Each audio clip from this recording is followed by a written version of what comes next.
Et donc, je crée un fichier HTML. Je l'appelle comme je veux, donc index.html. Et donc ici, on va tester les formulaires. Alors, pour donc tester les formulaires, euh, c'est du HTML, donc il faut savoir que vous n'avez pas besoin de grand-chose pour faire un formulaire. Alors, les champs d'un formulaire, donc on verra que la plupart des champs d'un formulaire, ça se voit, on agrandit un peu,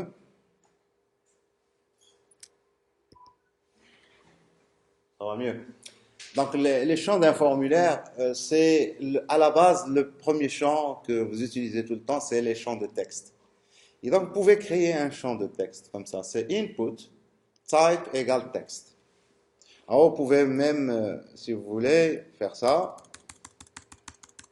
Input, CTRL S, et on va aller voir notre page.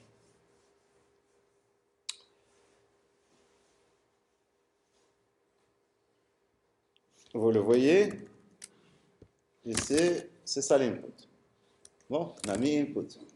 Donc alors, quand vous mettez input, par défaut, vous avez une zone de texte. Alors, bien sûr, on a vu tout à l'heure qu'il y avait un attribut qui s'appelle type, et que cet attribut, par défaut, quand j'avais mis ça, donc il m'a donné texte, c'est le plus utilisé. Et donc, ça ne changera rien, ça va être une zone de texte. Mais à quoi va me servir ma zone de texte? Pour le moment, à rien. Alors, soit je demande à l'utilisateur, entrez-moi quelque chose, et bien il faudrait que je fasse quelque chose avec ce qu'il a entré. Il y a deux possibilités dans lesquelles vous allez voir ça. Soit vous demandez à l'utilisateur de vous entrer quelque chose et qu'après vous, vous allez, avec du JavaScript, aller prendre ce quelque chose et faire des calculs, je ne sais quoi, d'accord? Et peut-être après, envoyer ça vers le serveur avec du JavaScript. Soit on est dans le HTML pur et on n'a même pas besoin de JavaScript. Et là, on doit être dans un cadre, dans le cadre d'un formulaire. Et alors, pour être dans le cadre d'un formulaire, ben, faut prendre votre zone de texte que vous avez là et il faut la mettre à l'intérieur d'un formulaire, d'une balise forme. Et alors, quand on est à l'intérieur d'une balise forme, le comportement va changer.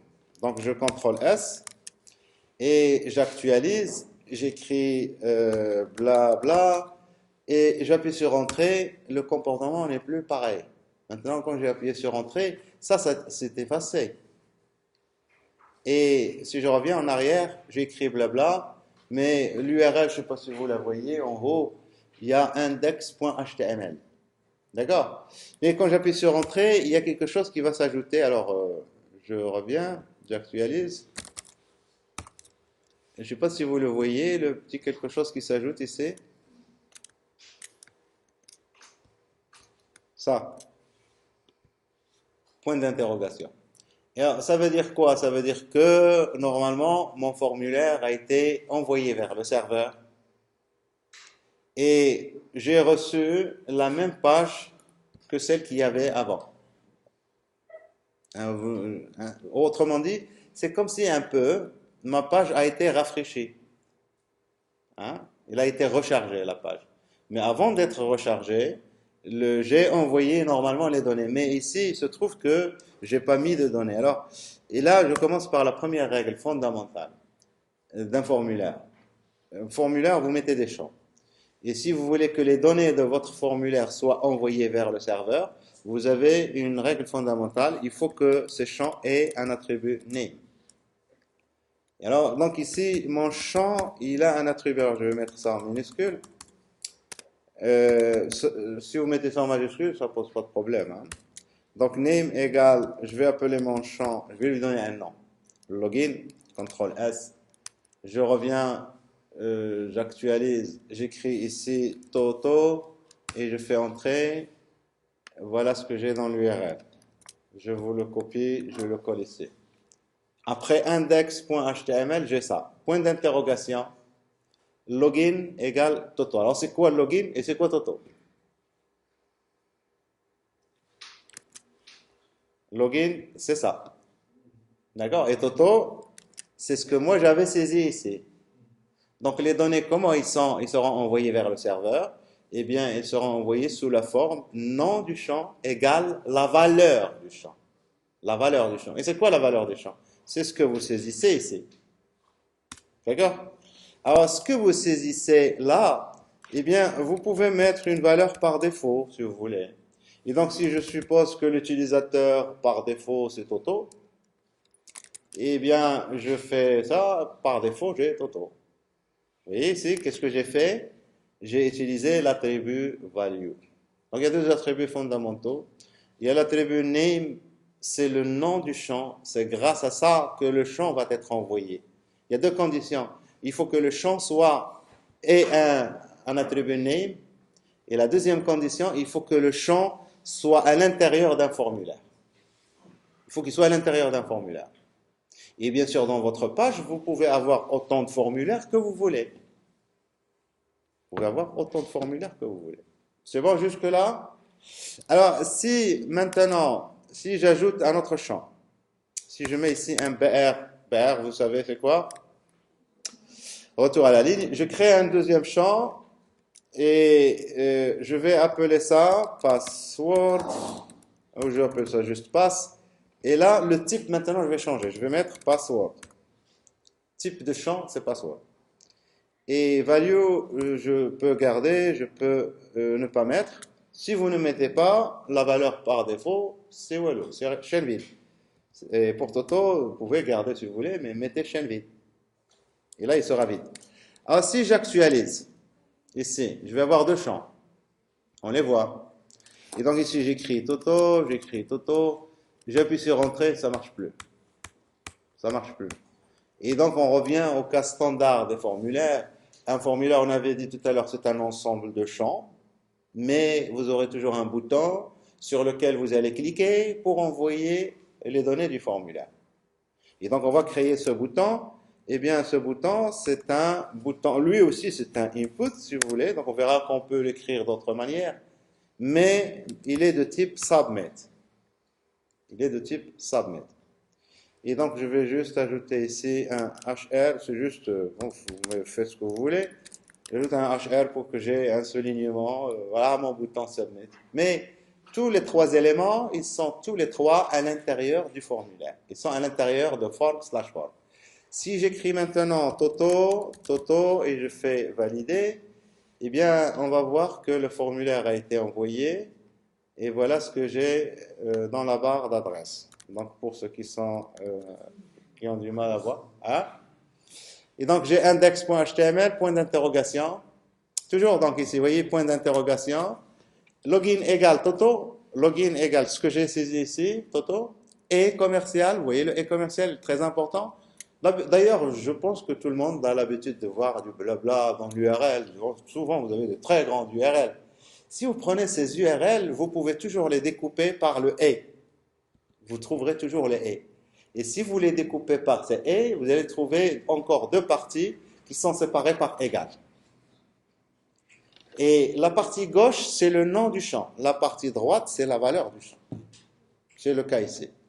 Donc, j'ai saisi Toto pour login et j'ai aussi saisi Toto pour password, pour le champ pass.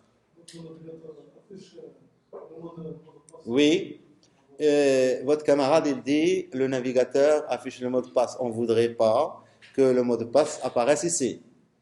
Et donc, dans la vie réelle, on ne va pas envoyer les données comme ça au niveau de l'URL, des données sensibles comme ça.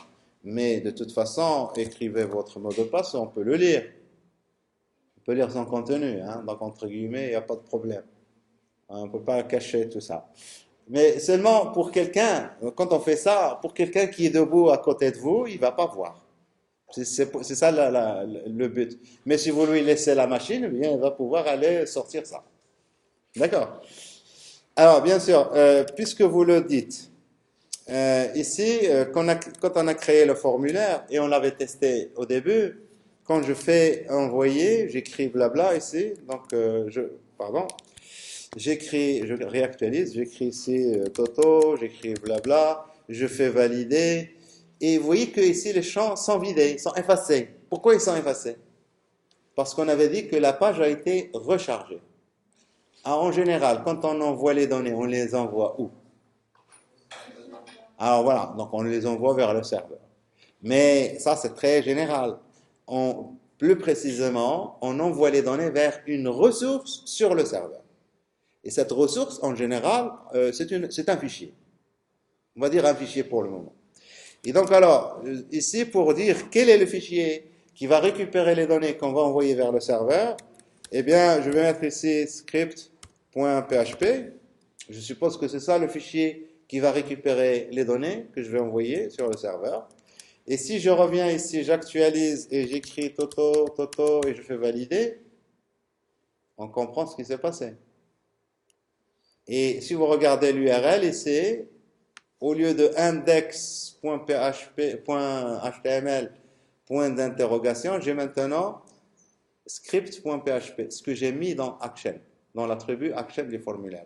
Donc, les données sont toujours envoyées à la ressource qui est renseignée dans l'attribut Action. Et c'est cette ressource qui va récupérer les données qu'on a envoyées. Et alors, qu'est-ce qu'il va faire, ce fichier? En général, ce fichier se trouve sur le serveur. Eh bien, peut-être il va se connecter, il va se donner, vérifier est-ce que l'utilisateur existe, etc. Et après, il va vous répondre, et la réponse va être au niveau de ce fichier. Vous, l'utilisateur, vous allez voir script ici, mais en réalité, on a fait un aller et retour vers le serveur ici. D'accord? On a fait un va-et-vient vers le serveur. Je lui ai envoyé ça, et il m'a renvoyé une réponse, et ici, la réponse que m'a envoyé le serveur, il m'a dit, ah, il n'y a pas de fichier qui s'appelle script.php. C'est tout. Maintenant, si vous avez compris ce jeu, on va revenir maintenant, on va rester dans notre page. C'est pour ça que tout à l'heure, quand je faisais ça, la valeur par défaut, c'était la page courante. Quand vous ne dites pas quel fichier, ça va être celui dans lequel on est. On est dans index.html, j'envoie les données à index.html sur le serveur. Et je reçois une copie de ce fichier une deuxième fois. Donc il y a un va-et-vient, oui. Pour récupérer les données sur le serveur. Oh, on s'en fout. Ça peut être n'importe quel format. L'essentiel, c'est que vos données vont arriver sur le serveur. Si vous utilisez, donc là j'ai mis script.php, parce que je suppose que je vais avoir du PHP, ça peut être ASP, ça peut être JSP, ça peut être un nom bidon. Vous ne comprendrez même pas qu'il s'agit d'un fichier derrière. D'accord? Et donc ça, c'est des paramètres, on va dire, grosso modo, comme on vient de dire, on va les envoyer génériquement au serveur, mais il faudrait les désigner par une ressource. Et cette ressource, on pourra donc la récupérer côté serveur pour faire des traitements. D'accord? Donc ça, oui?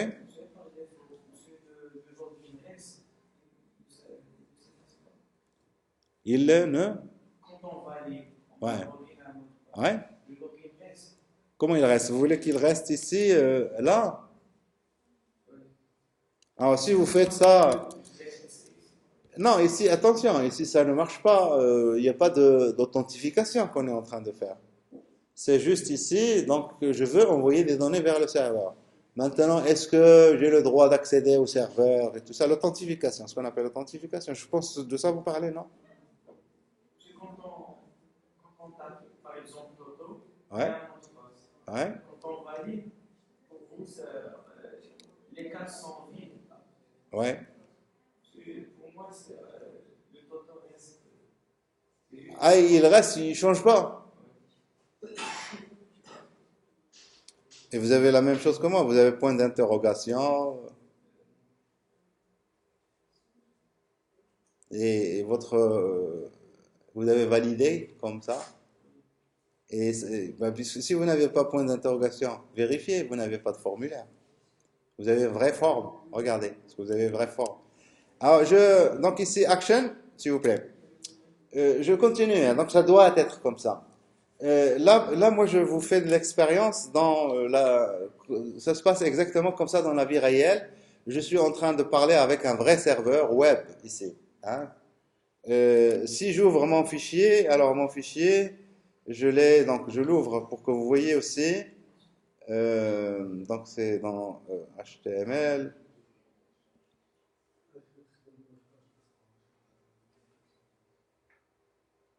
HTML, FRM. Et donc, ça, mon fichier. Donc, je l'ouvre. Je l'ouvre avec le navigateur, tout simplement. Il faut bien voir que dans l'URL, vous avez ça. Alors, je montre juste pour que vous voyez le début. Alors, j'enlève la fin. voyez ici, file de point, slash, slash. Et là, mon navigateur, il est en train de charger le fichier du système de fichiers. Moi, ce que je faisais ici, j'étais en train de parler HTTP. CTRL-C, je colle ça ici, j'enlève tout ce qu'il y a à la fin. Vous voyez, HTTP, de point. Je suis en train de parler avec un serveur web. Mais dans tous les cas, dans les deux cas, ça devrait fonctionner ici.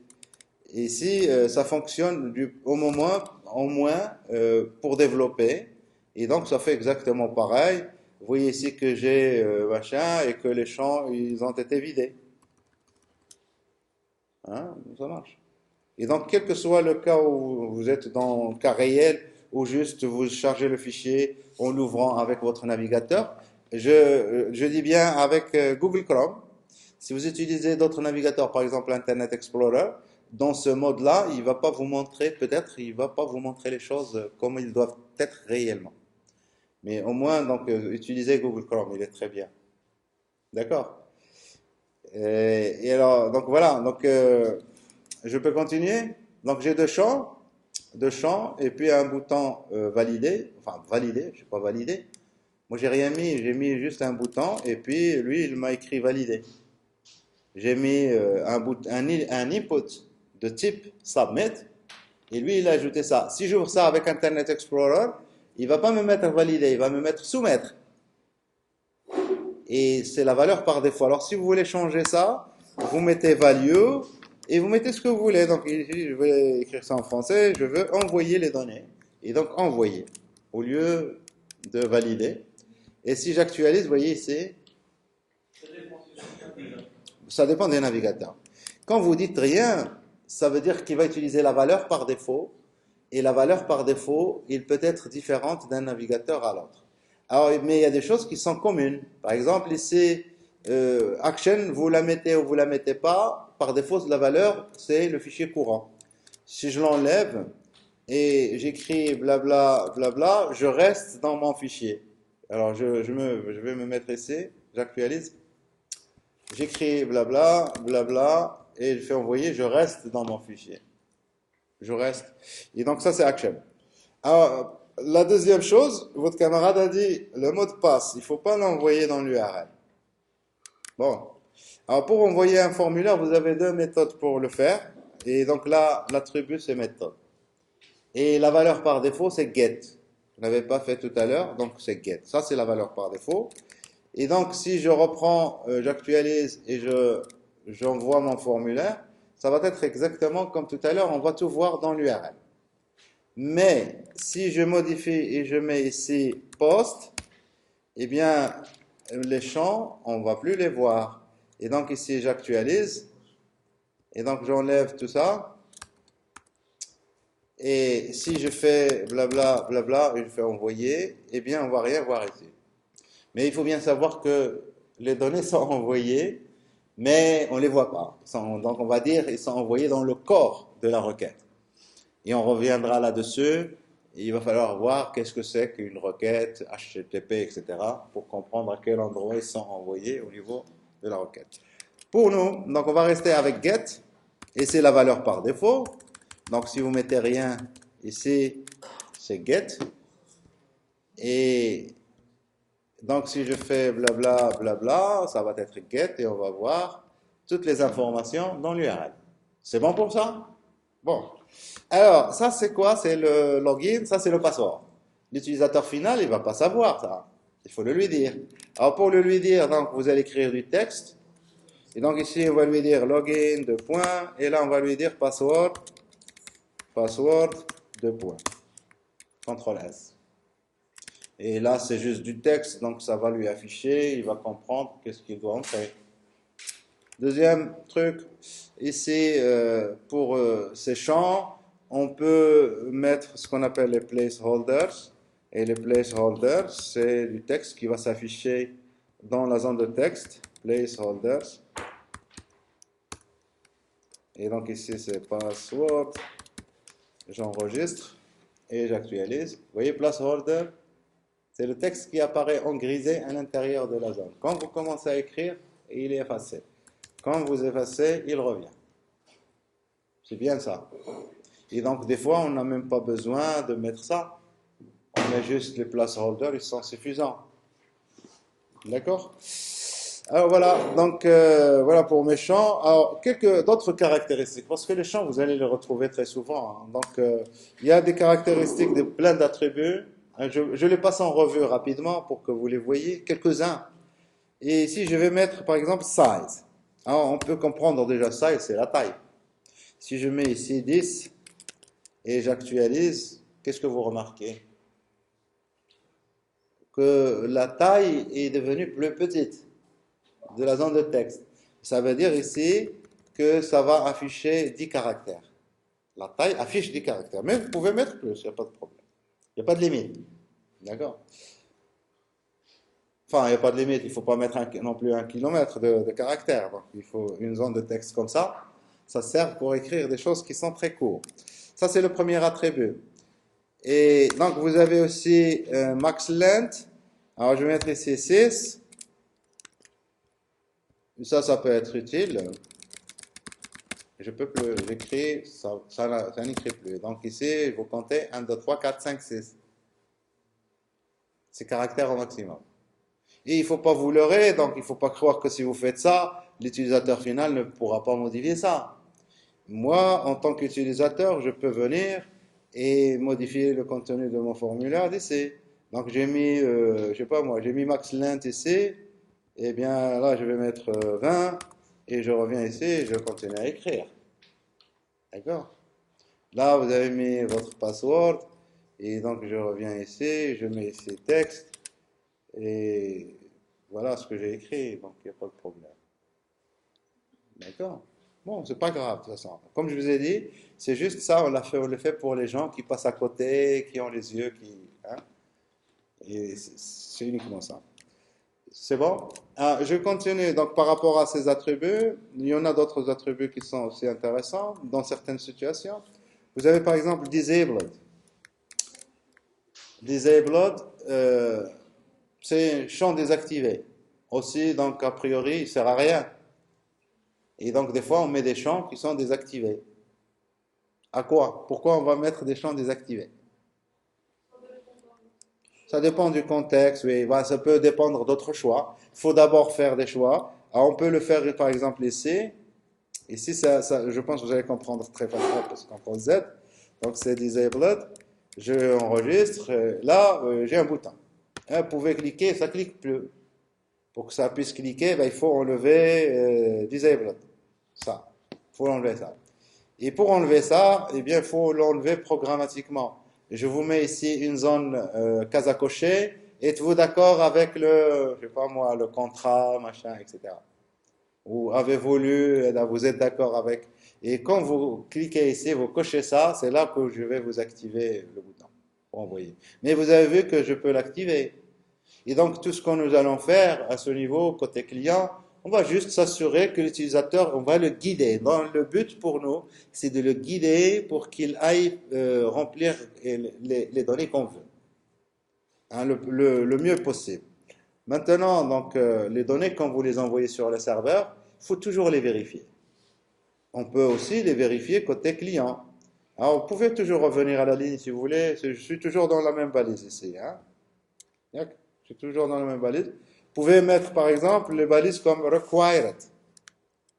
Required, ça veut dire il faut absolument saisir quelque chose. Donc, si je fais, alors, j'actualise. Je ne vais pas enlever disabled. Alors, disabled, CTRL S. Je ferme ça, j'actualise. J'envoie, il va me dire veuillez renseigner ce champ. Et si j'écris blabla, et là il va pouvoir me laisser envoyer. Et donc la même chose, donc je peux aller vers le champ et enlever required et venir ici et faire envoyer. Donc vous avez compris le principe. Mais l'utilisateur final, il ne sait pas faire ça, hein, de toute façon. Il faut savoir ce que vous êtes en train de faire. Mais bon. Alors après, donc voilà, donc quelques attributs. Alors, il y a aussi read only.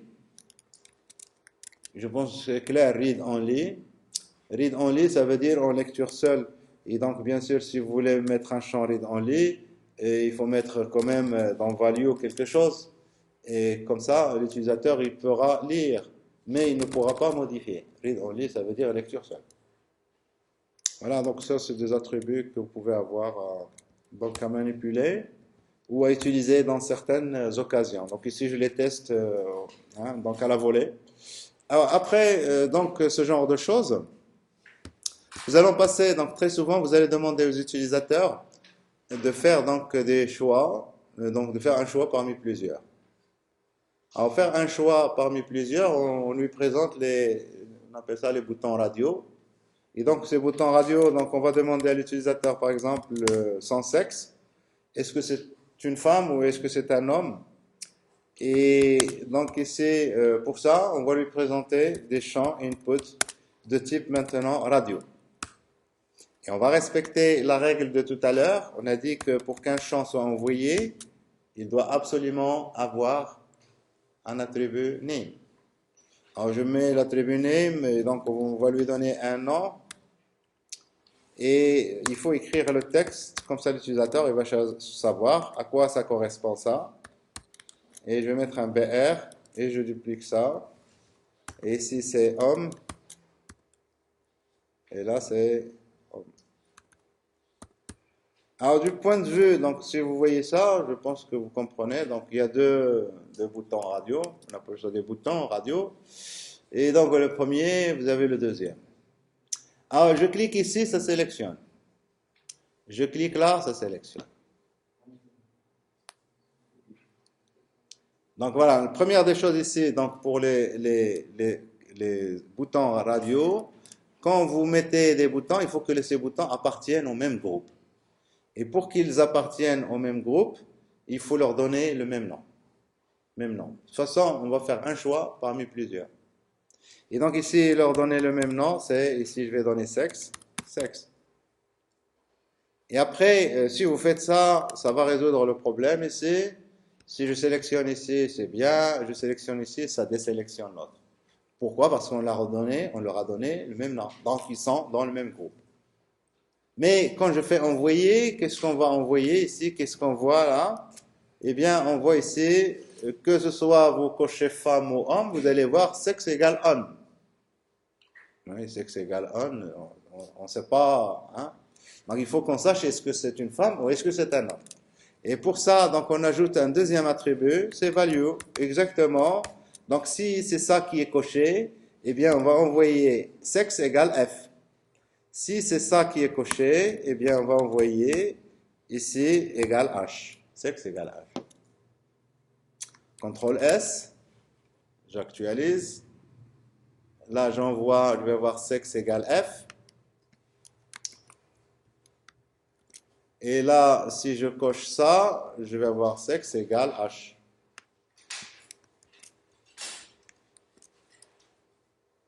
C'est bon? Donc, de l'autre côté, je peux savoir qu'est-ce que l'utilisateur a coché. Est-ce qu'il a coché homme ou est-ce qu'il a coché femme? Ça va pour les boutons radio? Vous pouvez mettre autant que vous voulez. Mettez 10, 20, tout ce que vous voulez. Mais le truc, c'est qu'ils aient le même nom. Si vous voulez qu'ils soient dans le même groupe. Quand vous cochez un, l'autre qui était coché va se décocher automatiquement.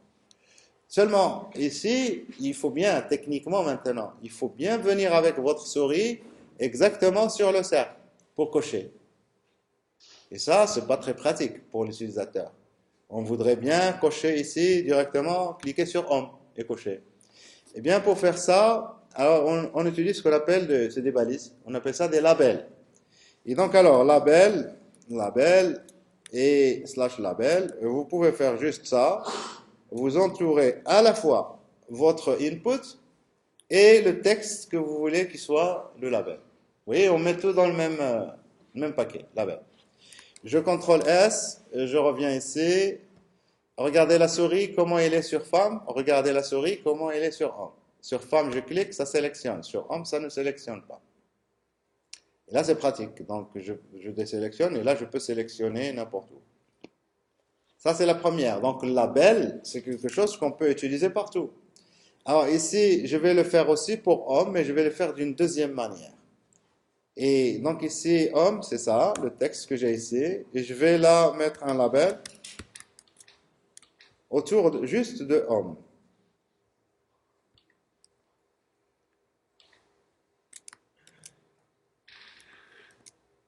Mais ici, quand vous faites ça, il y a un problème.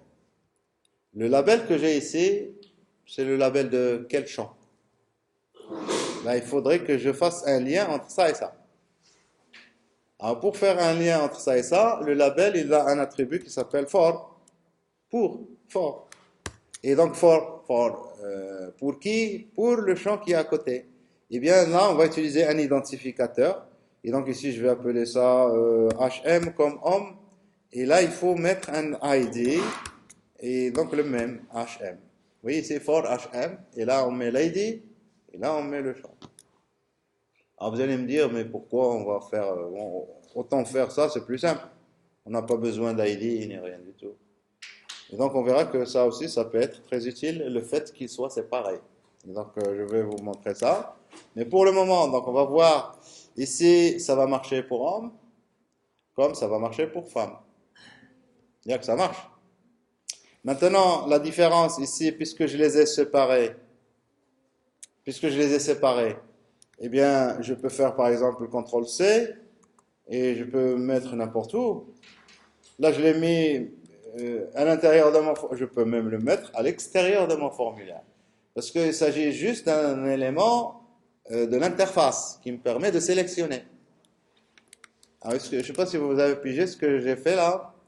Ici, j'ai un truc, quand je clique sur homme qui est tout en haut, ça va sélectionner homme qui est tout en bas. Et là, donc on a fait le lien, maintenant il n'y a plus de problème, on peut les mettre séparément, même n'importe où. Ce n'est pas le but, mais il faut savoir que vous avez cette possibilité. Donc voilà pour les champs. Alors si on devrait faire ça pour ça aussi, donc on peut le faire. Label, et là, jusque là, slash label. Je le fais juste pour le login, CTRL S. Si je suis sur login, regardez la souris comment il est. Si je suis sur password, regardez la souris comment il est. Je clique sur login, vous voyez le curseur ici. Je clique ici, rien ne se passe. Je clique là sur login, le curseur vient ici, automatiquement. Et donc c'est pareil. Hein? Mais ici, vous pouvez venir avec la souris parce que vous voulez réellement écrire. Mais ici, si vous travaillez avec la souris, eh bien, il faut cliquer sur le nom et non pas forcément sur le point circulaire. On va demander à l'utilisateur aussi de nous saisir d'autres informations. Par exemple, on va lui dire de nous saisir ses loisirs. Et on va lui donner le choix entre plusieurs loisirs. Et donc, on va lui donner une liste, une liste. Et il va cocher les loisirs. Hein, ces loisirs. Et donc ici, pour faire ça, c'est encore des inputs. Et donc, ces inputs maintenant, ils vont être de type checkbox. Les checkbox. Les cases à cocher, en français. Et bien, pareil, donc il faut donner un nom. Et donc ici, je vais faire directement. Donc, on va y aller, loisirs. Et puis, value. Absolument. Donc, à chaque fois que vous avez des checkbox ou des radios, il faut le nom et la valeur. Alors ici, la valeur, donc je vais mettre FT comme foot. Et là, j'écris foot. Et donc je vais mettre un label. Donc CTRL X, label. Et donc, je n'ai pas besoin de for. Et CTRL V. Et là, je mets un BR.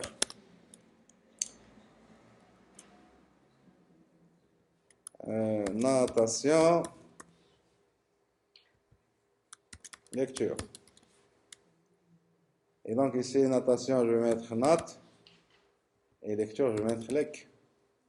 Et la faute, je vais mettre fou, faute. Fou. Donc j'ai trois champs. La différence par rapport aux autres, c'est que j'ai mis des checkbox. Type checkbox. J'ai mis name, comme pour ici. J'ai mis value. Voilà. Et ça, les valeurs qui vont être envoyées, c'est ça. Si je teste ça, visuellement, voilà ce que ça donne. Loisir. Et donc, j'ai foot, natation, etc. Et donc là, je peux cocher plusieurs. Je peux décocher. Ici, si vous cochez, vous ne pouvez plus décocher. Sauf si vous cochez une autre, pour décocher, on ne peut plus décocher. Là, vraiment, soit on est homme, soit on est femme. D'accord? Mais on voit très bien qu'on peut être rien ici, ni homme ni femme. Mais si on veut, si notre site, puisque là j'ai mis foot, je suppose qu'il s'adresse plutôt aux hommes, et donc on veut bien que ce soit coché par défaut homme. Des fois on a besoin de ça, que ce soit coché. Et bien pour ça, que ce soit pour les radios, que ce soit pour les checkbox, et bien pour faire ça, c'est checked. Ah, aussi notre site, donc si je suppose que c'est les hommes, donc on met un attribut, c'est checked. Checked. Ah, vous pouvez mettre checked, vous pouvez mettre égal n'importe quoi, ça va être checké. Ce qui est important, c'est vraiment juste ça, checker.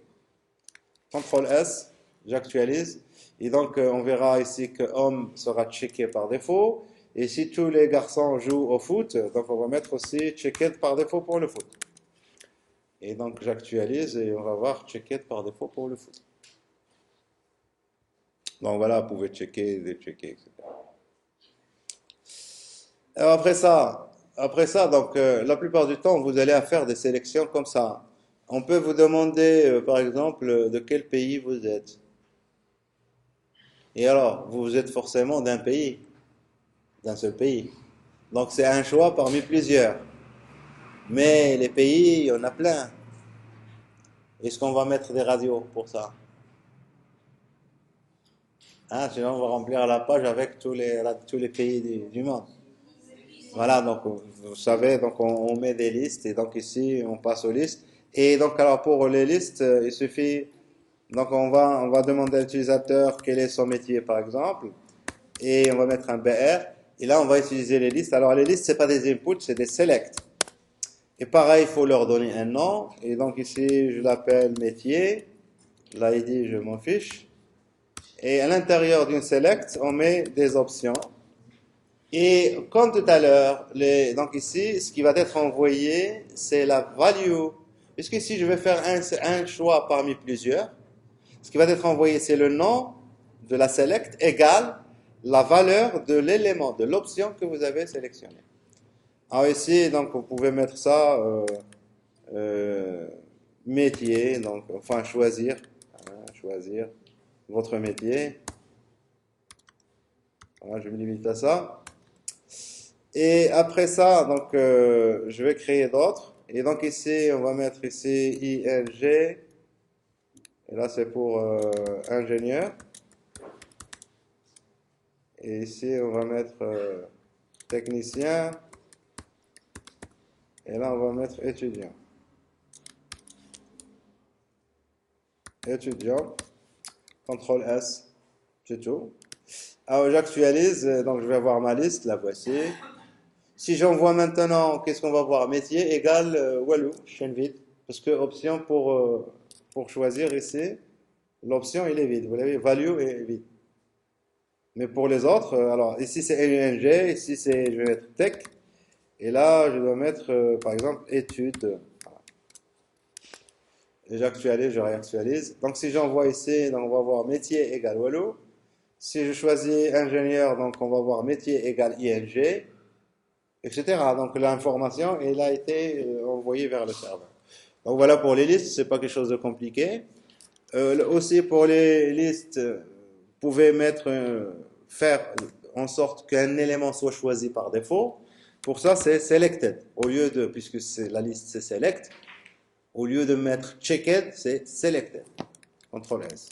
Alors une liste, c'est exactement comme les boutons radio. C'est exactement comme les boutons radio. Vous êtes d'accord? C'est seulement au niveau de l'interface, ça permet d'avoir de grandes listes et donc ça n'encombre pas l'espace au niveau de la page, c'est tout. Mais c'est exactement le fonctionnement, c'est pour faire un choix parmi plusieurs. C'est ça le but. Mais une liste aussi, donc si une liste c'est comme une radio, est-ce qu'on n'a pas quelque chose qui ressemble à checkbox au niveau des listes?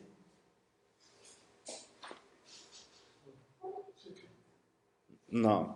C'est bien sûr, donc c'est toujours les listes, mais les listes, il faut ajouter un attribut pour modifier le type de liste. Alors vous mettez l'attribut, ça s'appelle multiple. Et quand vous mettez cet attribut multiple, ça vous permet de sélectionner plusieurs éléments. Et pour pouvoir sélectionner plusieurs éléments, la liste devient ouverte. Et donc, on n'utilise pas ça pour choisir un pays. Hein, parce que ça va être ouvert. Donc, vous allez voir comment ça va s'afficher. J'actualise. Vous voyez, la liste, elle est ouverte. Hein. Et donc, vous sélectionnez, vous cliquez. Ça, c'est parce que c'était sélectionné par défaut. Avec Shift, hein, Contrôle, etc. Vous pouvez ajouter, supprimer. Avec Contrôle, je sélectionne, je désélectionne. On appuie sur Contrôle. Si vous voulez sélectionner une plage, je fais ça, jusque ça, avec Shift, etc. Si on veut, l'utilisateur ne puisse pas cliquer sur choisir. Oh, si vous faites ça, si vous faites ce genre de choses, ça ne sert à rien de laisser choisir. Vous êtes d'accord ou non? Ça sert à rien.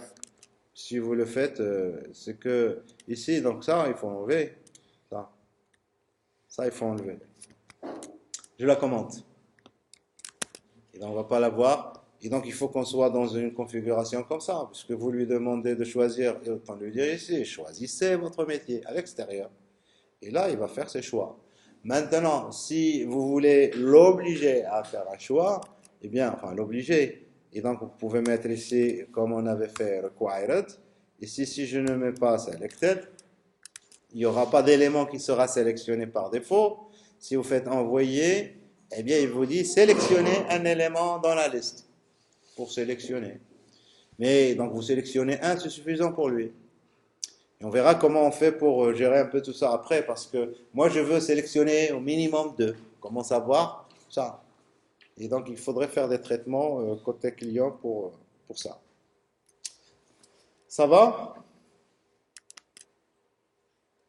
Donc, bien sûr, ici, ma liste n'est ni required, ni multiple.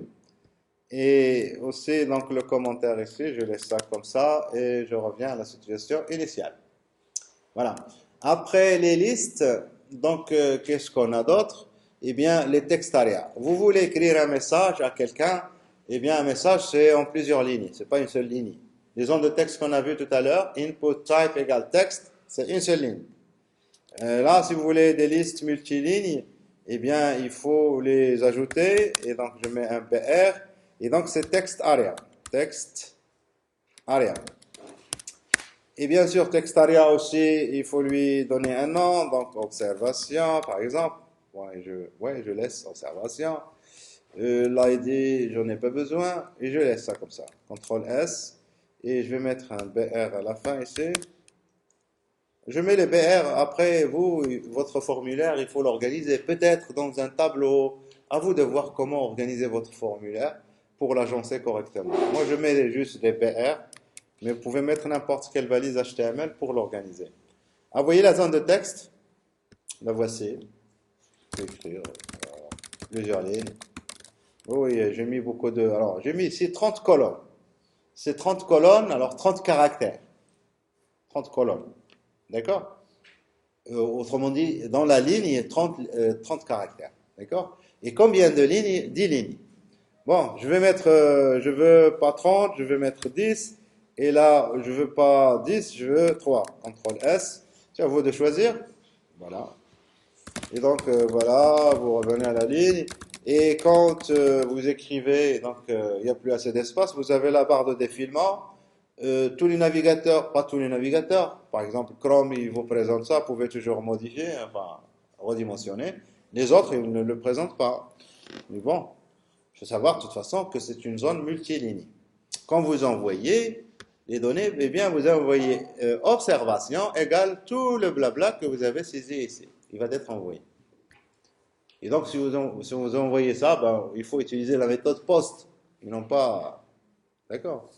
Je vais aussi enfin envoyer, par exemple, la limite, c'est le nombre de caractères et non pas les lignes. Donc, je ne sais pas, est-ce que l'attribut maxLength marche ici? MaxLength, 250... Alors, on ne va pas mettre 254. On va mettre un nombre qu'on peut tester rapidement, 12. CTRL S, et j'actualise. et j'écris 1, 2, 3, 4, 5, 6, 7, 8, voilà. Mais comme on a vu tout à l'heure, donc on peut aller hein, modifier ici parce que c'est juste, j'ai ajouté l'attribut maxLength. Donc on peut l'enlever.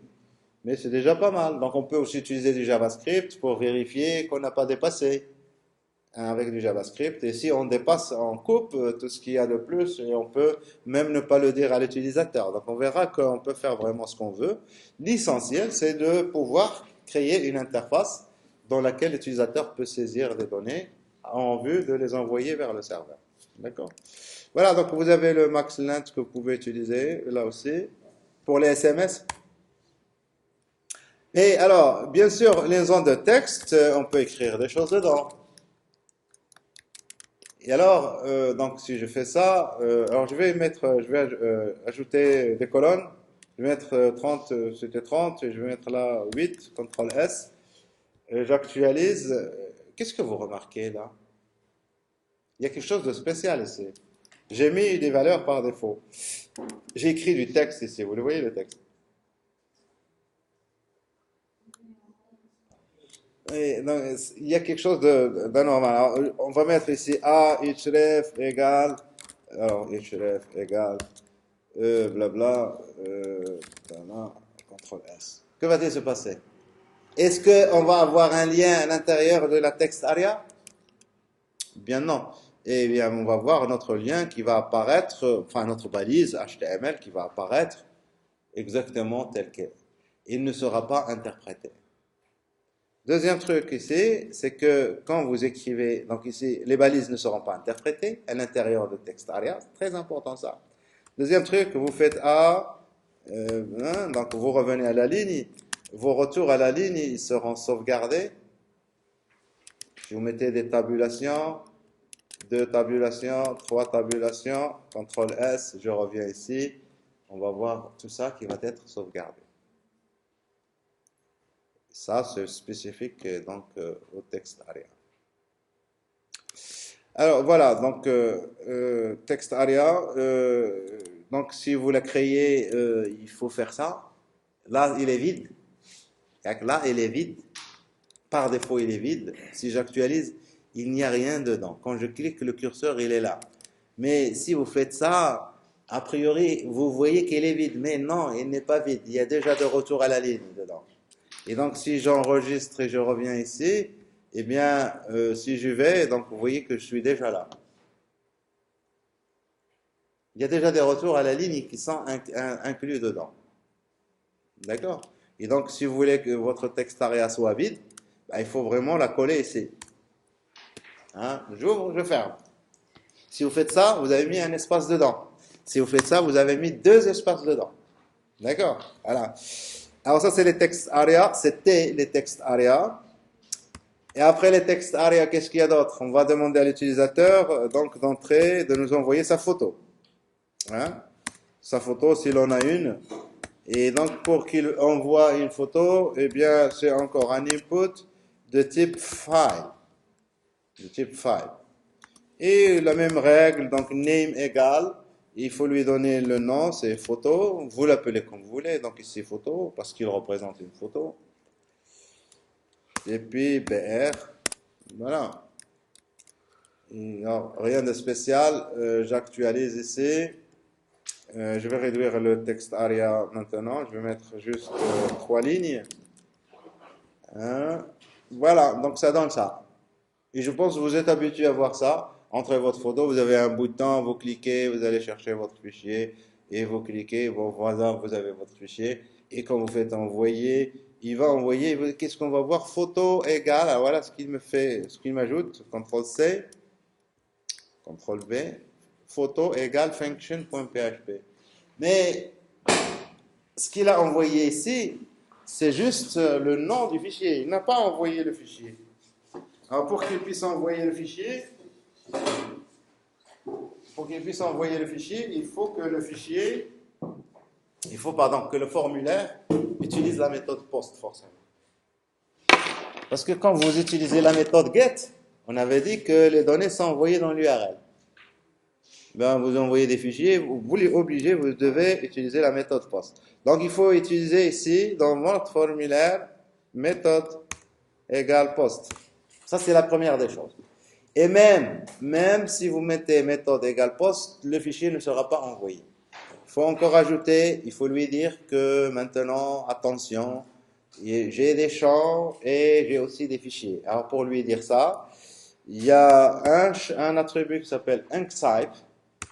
Et donc cet attribut UncType, il faut lui mettre la valeur multipart form data, tiré form data. Si vous ne faites pas ça, votre photo ne sera jamais envoyée vers le serveur. Maintenant, ça c'est la première partie. Je l'envoie vers le serveur. Et après, quand on sera sur le serveur, ben, il faut savoir aussi la récupérer. Parce qu'ici, on ne fait qu'envoyer. Après, il faut se mettre de l'autre côté pour récupérer ce qu'on envoie. D'accord. Voilà, donc, alors à partir de là, donc mon fichier va être envoyé sans problème. Pour que ça puisse, par exemple, charger seulement un type de fichier. Enfin, Ah, quand euh, une photo, ça doit être quelque chose avec une extension JPEG. ouais, mais de toute façon, ça c'est, alors pour savoir qu'avec du JavaScript, on peut accéder à plein d'informations concernant le fichier que vous êtes en train d'envoyer. Et on peut faire des filtrages. Mais n'empêche que l'utilisateur, il peut nous jouer des tours.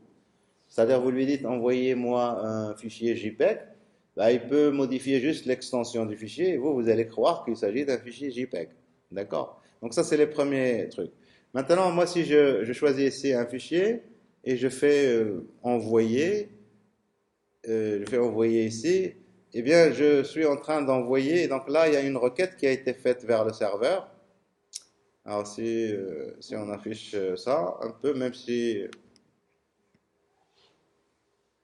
alors, on a requête.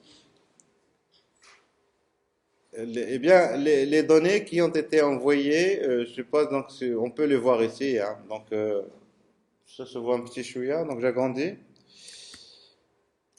Vous voyez ici, login, pass, sexe, loisir, c'est les valeurs qu'il y a, modifier, observation, photo, ça c'est le nom du fichier, photo. Mais ici, vous avez les données qui ont été envoyées. Alors, enfin, toutes les données, donc ici, sexe, etc. Et on va voir le fichier quelque part. Normalement, on devrait avoir le nom du fichier. C'est ici. Et donc ici, bien sûr, il ne m'affiche pas le fichier, mais il m'affiche qu'il s'agit d'un fichier de type. Et on verra, on reviendra sur ça, c'est le content type. Et donc ça, on peut, en fonction de ce type, dire je l'autorise à passer ou ne pas l'autoriser à passer. Mais lui, comment il va savoir de quel type il s'agit? Bien sûr, il va juste utiliser l'extension. Il ne va pas ouvrir le fichier pour aller lire qu'est-ce qu'il y a dedans. Et donc alors, c'est pour ça que quand l'utilisateur envoie des choses, on met des barrières pour qu'il n'envoie pas n'importe quoi. Mais toujours, quand les données arrivent vers le serveur, la première des choses qu'on devrait faire, c'est de vérifier est-ce que les données sont les données qu'on a demandées de l'utilisateur. Parce qu'il peut vous envoyer n'importe quoi. Et c'est toujours comme ça. Je vérifie à la sortie et de l'autre côté, je vérifie à l'entrée. C'est toujours comme ça. Voilà, donc alors, je pense que pour les formulaires, voilà, grosso modo, ce qui reste un peu, c'est les boutons. Ici, on a utilisé un bouton de type Submit. Il faut savoir que vous pouvez utiliser des boutons de type bouton, tout simplement comme ça. Et donc là, j'écris envoyer. Vous voyez que s'il s'agit juste d'une balise, bouton slash bouton. Et j'écris dedans envoyer, CTRL S, j'actualise, je fais envoyer et mon formulaire a été envoyé. Je ne sais pas, est-ce qu'il vous paraît qu'il a été envoyé ou non? Donc j'écris quand même du blabla pour que vous vous assuriez. Donc oui, ça a été envoyé. Et donc ça aussi, c'est un bouton Submit. Hmm. Maintenant, un bouton de type Input, vous pouvez lui donner type bouton. C'est le bouton à gauche, il y a que ça. Donc si vous lui donnez type bouton, ben, il va apparaître comme un bouton de soumission, mais ce n'est pas un bouton de soumission. Vous cliquez dessus, il n'en voit plus. Il faut qu'il soit de type submit. Il faut qu'il soit de type submit. Alors, un bouton, quand vous créez un bouton, lui aussi, vous pouvez lui donner type. Et la valeur par défaut pour un bouton, c'est type submit. On n'avait rien mis tout à l'heure, il envoyait. Mais si je lui dis maintenant, voilà, toi, tu vas être aussi de type bouton. Eh bien, s'il est de type bouton, eh bien, lui aussi, il ne pourra plus envoyer. D'accord? Parce que la valeur par défaut, c'est submit. Maintenant, qu'est-ce qu'on peut ajouter d'autre? Alors, bien sûr, nous, on veut envoyer. Hein, donc, on va mettre ici bouton de type submit.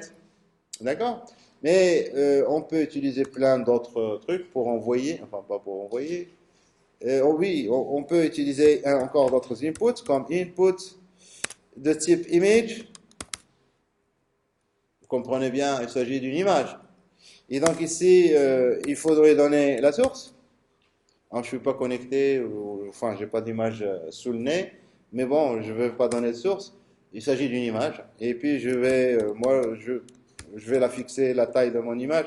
Je vais lui dire, allez, 60, pas 600, 60, et puis high 60. Et CTRL S. Et là, si j'actualise, eh bien, je vais avoir une image, la voici.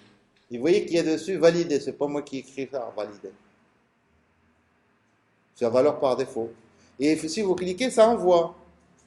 Alors là, ici, on a mis post, c'est pour ça qu'on ne voit pas dans l'URL. Mais ça a envoyé. Donc quand vous voyez ici que ça bouge, ça veut dire que ça envoie. Regardez. Et hop. Là, j'ai envoyé vers le serveur. Il m'a envoyé une réponse. Ça va? Mais, alors, ici, si je remets get pour que vous voyez ce qui se passe, quelles sont les données qui sont envoyées.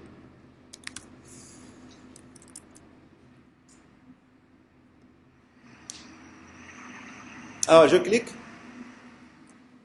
Et dans l'URL, j'ai ici un truc qui s'ajoute. X égale à 46 et Y.